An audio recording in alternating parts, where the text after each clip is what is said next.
के लिए अवेलेबल करें, उसके लिए हम मदर नर्सरीज डेवलप कर रहे हैं ताकि लोगों को फ़ायदा मिल जाए और आज की जदीद दौर में लोगों को उन सहूलियात से हम सहूलियात दें जिसका वो हक रखते हैं और उसमें हम काफ़ी हद तक हम लोगों ने पेशरफ की है और कर रहे हैं हम लोग। सर यहाँ पर ऐसे यूनिट्स मैं अभी पढ़ रहा था, तो ऐसे प्रोडक्ट्स को और ज़्यादा उछाल देने के लिए गवर्नमेंट क्या कर रही है? ये मरीजों के लिए सबसे बेहतर ये बेसिकली नए एंटरप्रेन्योर्स हैं, इनको हम कोशिश करें कि हर एक वो फैसिलिटी दे।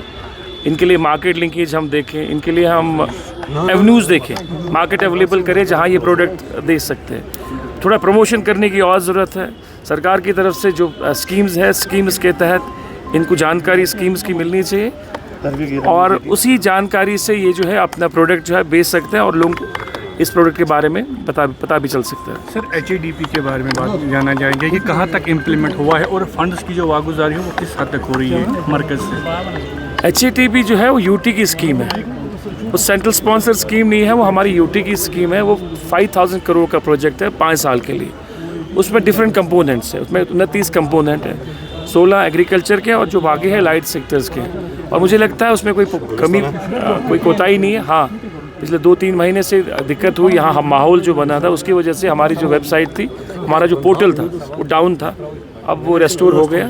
उसके तहत लोग फार्मिंग में मैकेनाइजेशन में लेते हैं जो है।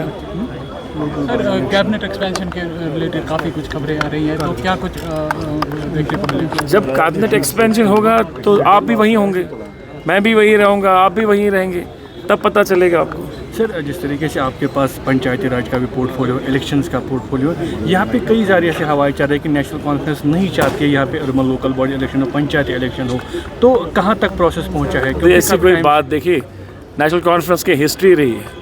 96 में जब फारूक साहब पहली बार है, 98 में पहली बार पंचायत हुई, हालांकि लोगों की पार्टिसिपेट बहुत कम रही उस वक्त, पर पहली नेशनल कॉन्फ्रेंस 98 में यहाँ पंचायत इलेक्शन करवाए। उसके बाद जब उमर साहब थे, मैं भी मिनिस्टर ऑफ स्टेट था, 2011 में रिकॉर्ड तोड़ पोलिंग हुई है हर रूरल एरिया में और पंचायतें उभर के आई और पंचायतों का कंसेप्ट वहाँ से क्लियर हुआ। उसके बाद फिर अभी रिसेंटली 2020 में हुआ, उनका टर्म ख़त्म हो चुका है। अब जाहिर सी बात है अब और प्रोसेस में है, कुछ चीज़ें जो होती है जो करनी बहुत ज़रूरी होती है। अभी DDC प्लेस में है, हम चाहते हैं कि ये सारी चीज़ें जो है 3 टायर सिस्टम जो है प्लेस में जल्द आ जाएगा, उसके लिए जो है हम कोशिश कर रहे हैं। सर पॉलिटिकल थोड़ा सा मैं पूछना चाहूँगा, क्योंकि कांग्रेस की तरफ से भी स्टेट रूट के बारे में काफ़ी ज़्यादा एक मुहिम चलाई गई है, जिसमें अभी पार्लियामेंट की बात की जा रही है कि शायद इस सेशन में वो रेस्टोर की जाए, लेकिन आपको लगता है कि इस सेशन में वो रेस्टोर की जाएगी जबकि अभी प्राइम मिनिस्टर साहब जो है इंग्लैंड के लिए रवाना हुए हैं? देखिए हमारी कोशिश है कि हम अपने हक के लिए लड़ें और आपने देखा भी होगा कि पहली जब कैबिनेट हुई उसी में हमने एक रेजोल्यूशन पास किया स्टेट के हवाले से।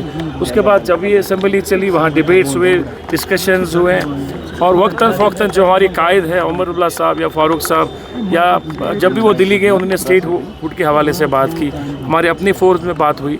तो ये कंटिन्यूस प्रोसेस है, ऐसा नहीं कि आज किया तो कल छोड़ा, ये एक प्रोसेस है, एक स्ट्रगल है और हमें यकीन है कि इंशाल्लाह रहमान हम इस पर कामयाब हो जाएंगे। Thank you.